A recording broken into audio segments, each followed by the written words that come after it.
Bom dia, tudo bem com você? Olha que música linda. És fiel em todo tempo tu és tão bom. Todo fôlego que tenho eu cantarei a bondade de Deus. Maravilhoso Deus que nos fez esse dia.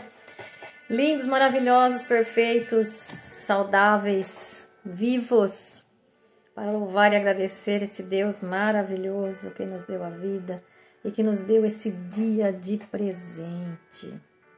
Agradeça a Deus. Seja uma pessoa sensata, uma pessoa que agradece, uma pessoa que quer ver o dia melhor, que quer sorrir para as outras pessoas, levar um pouco de amor aonde esse mundo tanto falta de amor, né? Com tanta falta de amor. Então vamos lá, nesse espírito de amor, de compreensão, né? Com esse sonzinho lindo, maravilhoso, que dá vontade de ficar só ouvindo ele. Vamos continuar nossos estudos então de Provérbios. Provérbios, deixa eu só baixar um pouquinho o som, né? Tá muito alto. Provérbios 26. Nós vamos hoje capítulo 9. Capítulo 26, versículo 9. Sempre confundindo os capítulos com versículo, né? Versículo 9, então, vamos lá? Como galho de espinhos na mão do bêbado, assim é o provérbio na boca dos insensatos. Você imaginou? Imaginou essa cena? Uma pessoa que está embriagada, ela não tem consciência de si, né? Não tem consciência de si e nem do seu caminhar, né? Ela fica cambaleando, né? Aí imagina essa pessoa com galho de espinho na mão assim, né? Vai respingar, né? Vai respingar em todo mundo. Sempre vai respingar em alguém. Então nós vamos... É lógico que esse versículo ele tem um outro significado, mas nós vamos falar um pouquinho dessa questão. Dessa questão da embriaguez. A pessoa que é de fato, né, literalmente, vive embriagado, vive nas bebedeiras, ela precisa muito de ajuda, ela precisa buscar ajuda, ela precisa, porque ela precisa de cura, né? Ela precisa de cura. Porque isso faz, essa atitude dela faz com que muitas pessoas sofram, a família sofre, né? Os filhos sofrem. Muitas separações, né, acontecem por conta dessa insensatez, por conta dessa embriaguez, né? Da pessoa não querer mudar, não querer se transformar. E a gente sabe que por trás de uma pessoa, existe uma pessoa embriagada, existe uma fuga, né? Ele está querendo fugir de algum problema, fugir para não enfrentar a realidade. Então, quando nós deixamos Deus dirigir nossas vidas, a gente não tem por que se esconder, né? A gente se entrega a Ele e faz com que Ele, né? E faz com que Ele transforme nossa vida, né? Transforme nossa vida. Então, muitas vezes, o vício ele fica gravado, né, na mente da pessoa, no inconsciente, e ela acha que nunca vai conseguir se livrar. Mas ela consegue. E nós precisamos ajudar, né? As pessoas da família. A solução não é abandonar. A solução é buscar. A solução é buscar a solução, né? Buscar ajuda, né? Aqui eu vou contar uma história do elefante. O elefante, antigamente a gente tinha circos que tinham elefantes, né? Hoje já não pode mais, é proibido, né? E haja vista, né, gente? Fazer um circo com animais vivos é muita insensatez, né? Então, o elefante, quando ele era pequenininho, ele é amarrado com uma corrente fininha, porque ele é pequenininho, não tem tanta força assim. E aí ele tenta 1, 2 vezes, 3 vezes escapar daquela corrente, puxa, não consegue. E quando ele fica grande, o que acontece? Ele não vai nem tentar. Ele tem no inconsciente dele gravado a lembrança que ele não vai conseguir. Porque ele já tentou e não conseguiu. Então, assim é tudo na vida da gente. Só que tudo pode ser rompido, né? Desde que eu não desista de mim mesmo. Então, nada na nossa vida deve ser feito porque assim, ó, na nossa vida, nada deve ser feito, por exemplo, pensando no outro primeiro antes de pensar em mim. Porque se fosse assim, Jesus Cristo, ele não teria falado assim pra gente, ó, ame teu próximo como a ti mesmo. Então, primeiro eu tenho que cuidar de mim. Primeiro, eu preciso me curar. Primeiro, eu preciso me transformar. Como é que eu vou poder transformar outro se eu não conseguir me transformar? Como é que o doente pode cuidar de outro doente? Como é que o cego pode dirigir outro cego? Jesus dizia isso, queria dizer o quê? Primeiro tira a trava, né, que está no seu olho, a trava aí que está no seu olho, para depois você tirar o cisco do amigo, do irmão. Cuide de você primeiro, cuide da sua vida primeiro. Então, e aí tudo pode ser rompido dentro da gente. Só que eu tenho que cuidar, eu tenho que buscar, eu tenho que querer. Né? Então a pessoa quando está sóbria, a gente precisa conversar, né? Precisa falar. A gente pegou nesse sentido por conta do provérbio que fala do bêbado, né? Mas isso em tudo na nossa vida, né? Nós precisamos querer mudar. Né? Se eu não mudo, né? Eu não consigo transformar, eu não posso esperar resultados diferentes. E aí, muitas vezes, eu quero que o outro muda. Né? Você já percebeu isso? Muitas vezes os relacionamentos não vão bem porque eu quero que o outro muda. E eu esqueço que eu preciso mudar. O outro é meu espelho. Aquilo que irrita no outro é eu que preciso mudar em mim aquilo que está irritando no outro. Seja você, então. Seja você a pessoa que você quer ver no outro. Veja, a sabedoria de Deus, ela não cabe dentro da insensatez. Né? Nós precisamos buscar em Deus a nossa transformação. Não adianta você ficar aqui teimando que o outro precisa mudar, sendo que quem precisa mudar sou eu. As bebedeiras, os vícios em si, né, de um modo geral, é fuga da realidade. Se a gente não enfrentar a realidade, se a gente não enfrentar a vida, a gente vai ser engolido por ela. A gente vai ser engolido pelo mundo, pelas coisas mundanas. E vamos sempre achar que o outro... eu estou aqui porque minha família me abandonou. Eu estou aqui porque... Vai sempre estar inventando histórias e você mesmo não quer mudar. Então veja, o que eu espero do outro é aquilo que eu preciso mudar em mim. O outro é meu espelho. Seja você a pessoa que você quer ver no outro. A gente podia parar por aqui hoje, né?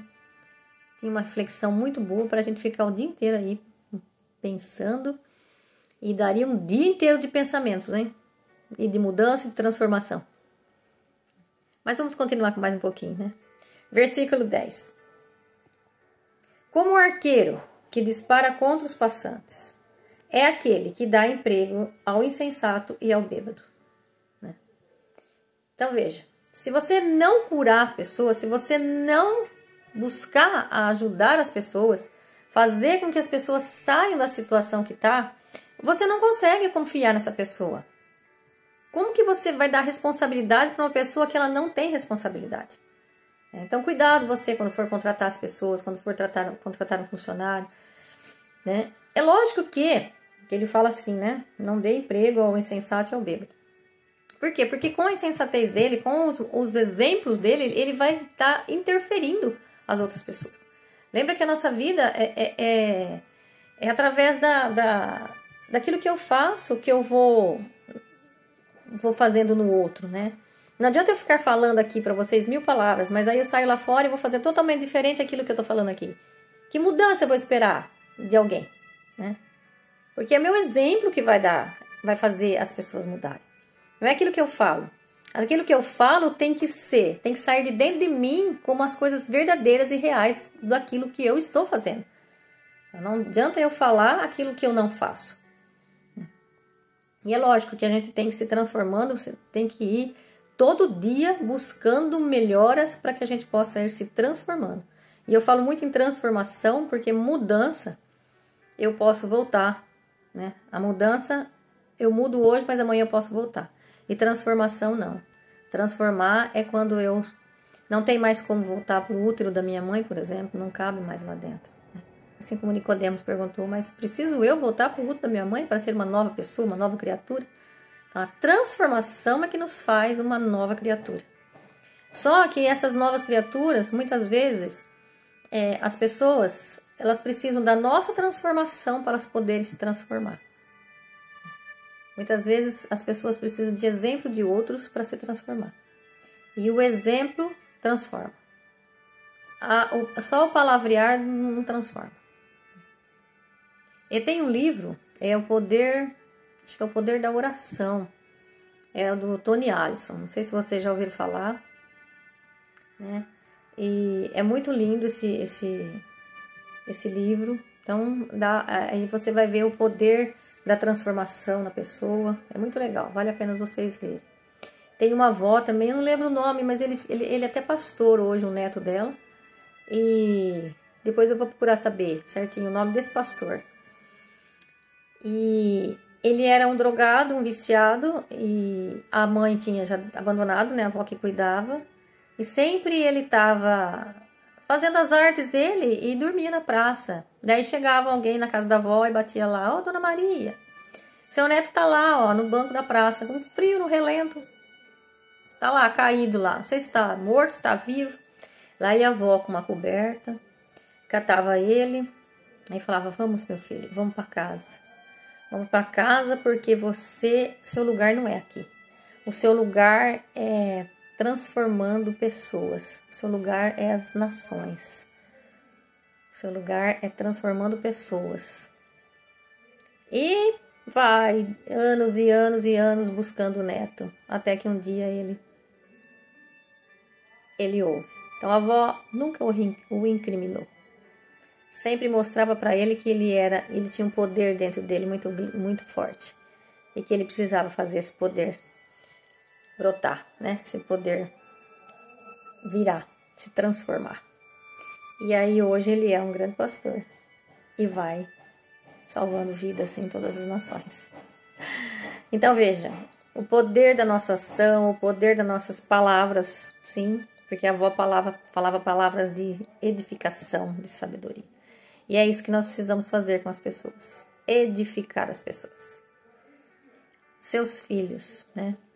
Ame seus filhos, edifique seus filhos, não humilhe seus filhos, está na palavra isso, não humilhe seu filho, edifique seu filho. Não põe a mão na cabeça dele quando ele estiver errado, corrija, mas edifique. Não o considera inútil, não fale que ele é burro, não fale que ele não é inteligente, não fale palavras que vai deixar gravado no inconsciente dele aquilo que depois ele vai ter que buscar o quê? Buscar fuga nos vícios, nas drogas, para recuperar, para tentar, né? Esquecer aquela mágoa, aquele rancor que ele tem dentro dele por ele ter aqueles traumas que foi colocado no inconsciente dele. Depois, uma pessoa traumatizada, gente, não é fácil. A gente libertar dos nossos traumas, ressignificar os nossos traumas, nossas mazelas, não é fácil. Não é fácil. Então, quanto mais a gente se tratar bem uns aos outros, melhor teremos uma comunidade, melhor teremos a nossa família, uma comunidade, uma cidade, uma nação, um país, um mundo. Nós precisamos ter consciência disso. Só o bem vence. O mal só traz desgosto, o mal só traz maldade. Então, nós temos que nos deixar corrigir, né? Nos deixar ser advertidos, nos transformar e sermos responsáveis, né? Agirmos com responsabilidade, salvando uns aos outros, buscando uns aos outros, fazendo como Jesus disse, né? Venham que eu vou transformar vocês em pescadores de homens, ou seja, pescadores de almas, pescadores de vida, e vidas com responsabilidade, vidas transformadas. Muito bem, versículo 11. Esse é terrível, hein? Como o cão que volta ao seu vômito, assim é o insensato que repete a sua estupidez. Veja.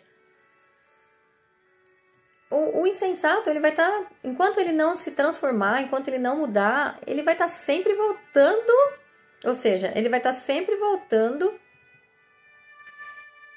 fazendo as coisas erradas. Então, o pior, né? É pior do que ser insensato, né? É você repetir a sua estupidez, não é? A sua tolice.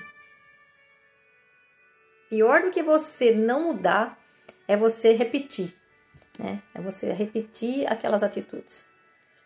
Porque a mudança já seria não repetir as atitudes, né?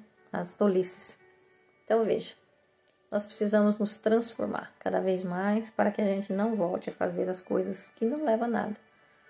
Ou seja, que leva sim, leva só ao mal, à destruição, né? Versículo 12. Você já viu alguém que se considera sábio? Pode-se esperar mais do insensato do que dele. Olha, é bravo, hein? Esse é bravo. Pode-se esperar mais do insensato do que aquele que se considera sábio aos próprios olhos. Então, ele fala o quê? Ele fala sobre o insensato, porém, pior do que o insensato é aquele que se considera sábio aos seus próprios olhos, ou seja, não tem humildade, é arrogante, é soberbo. Veja, a soberba e a arrogância me fazem pior do que o insensato. Nos fazem prepotentes, nos fazem arrogantes, né? Quem não acha que não precisa aprender, acha que não precisa de mais nada porque sabe tudo. Nós temos que ter o quê? Um coração quebrantável, um coração que aceita a correção. Nós temos que saber ouvir, né, a correção, ouvir um conselho. Deus dá graça ao humilde. E ser humilde é você saber que sempre vai estar arrependendo, né? Você sempre vai estar aprendendo, se arrependendo daquilo que a gente faz. Que Deus dá a graça aos humildes. Deus não dá a graça aos arrogantes. Por isso que as pessoas arrogantes, as pessoas que se consideram sábios, elas não conseguem encontrar Deus. Porque Deus é humildade. Deus é amor, é mansidão. E Jesus, quando estava aqui, ele pegou a criança e disse: a gente tem que ser humilde como uma criança, puro como uma criança. O que é isso? É humildade, é sinceridade, né? Não se achar, porque a criança, ela quer aprender tudo. Então, não se achar prepotente, não se achar sábio aos seus próprios olhos. Imagina quanto nós temos que aprender. Quanto mais a gente aprende, mais a gente descobre que mais precisa aprender, né? Quanto mais eu sei, mais descubro que nada sei. Não é? Então veja, Deus dá graça ao humilde. E ser humilde é você saber que você está sempre aprendendo, sempre tendo que aprender e sempre dependendo da graça de Deus. Então, se eu tenho essa consciência, eu vou saber que Deus me quer cada vez mais humilde. Não se considere sábio, porque sábio é pior do que ser insensato. Se considerar sábio sem ser é uma tolice. É pior do que a tolice, é pior do que a insensatez. Muito bem. O 13. O 13, a gente vai ler o 13, depois a gente para que o 14, o 15, o 16, ele tem assim praticamente um significado só. O 13. O preguiçoso diz: uma fera está no meio do caminho e um leão está na rua. O preguiçoso diz. Por quê? Porque ele quer ficar lá na cama, deitado. Eu não vou sair não, tem um leão lá no meio da rua, vai me comer. Então, aquele que não semeia, ou seja, aquele que não trabalha, aquele que fica dormindo, aquele que acha que tem um leão lá fora que vai engolir ele vai ser realmente, se ele ficar na cama, ele vai ser engolido por esse leão. Se ele não sair, sim, que ele vai ser engolido por esse leão, né? Então, veja, quem não semeia, quem não trabalha, passa fome. Então, não vamos dar desculpa, né? Porque quem é bom para desculpa, não é bom para mais nada. Quem é bom para ficar contando as historinhas da sua cabeça, colocando um monte de historinhas. Já viu alguma coisa? Você pergunta alguma coisa para a pessoa fica inventando 1000 historinhas. Não, é sim, sim, não, não. Acabou. Não precisa ficar contando historinhas, né? Você precisa vencer cada dia. Nós precisamos vencer cada dia na nossa vida, né? Porque senão nada vai mudar, né? Nada vai melhorar. A gente não vai subir de nível, se a gente não vai buscar mais conhecimento, a gente não vai adquirir mais conhecimento. E a gente vai achar que tudo é difícil. E sobre nós vai cair o quê? a indigência do mendigo. Lembra que nós vimos lá em Provérbios 6, capítulo 6, versículo 6. Fala da indigência do mendigo, fala da pobreza, fala da resistência, né? E em 24, 30, 34, agora há pouco, esses dias atrás a gente viu, ele se repetindo novamente. E aqui vai falando de novo alguns provérbios que justifica e que remete àqueles. Então veja, a Bíblia é sabedoria infinita. Não dá para buscar resultados diferentes fazendo as mesmas coisas. Não dá para querer ser uma nova pessoa se eu não me transformo, se eu não semear, se eu não fazer com que a semente que está dentro de mim se rompa. E mudar, transformar, né? Transformar, porque mudar eu posso voltar atrás. Então nós precisamos transformar, nós precisamos fazer com que a nossa vida seja exemplo para outras vidas e que ser humilde para que cada vez a gente aprenda mais, cresça mais e suba cada vez mais de nível, buscando procurar lugares aonde eu vou aprender coisas, aonde eu vou buscar sabedoria cada vez mais. Não busque em lugares que não têm sabedoria. Não frequente lugares que não vai te elevar, que não vai te edificar. Frequente lugares que você vai crescer, que você vai se transformar, ser uma nova criatura em Jesus. Que Deus abençoe seu dia hoje, né? Hoje, segunda-feira, 14/7/2025. Que Deus te abençoe, te guarde, te proteja, te ilumine. Te ilumine a família, abençoe sua família, né? A sua casa, seus filhos. Abençoe também os filhos dos seus amigos, a família dos seus amigos, a vida dos seus amigos, a empresa. Tudo que nós abençoamos volta sempre para nós em graça, né? Então Deus te abençoe, que dê muita sabedoria para você, para que você possa iniciar essa semana com muito amor, com muito carinho, levando essa gratidão, levando esse amor e buscando transformar sua vida para que você possa transformar outras vidas através da sua vida. Beijo no coração, fica com Deus!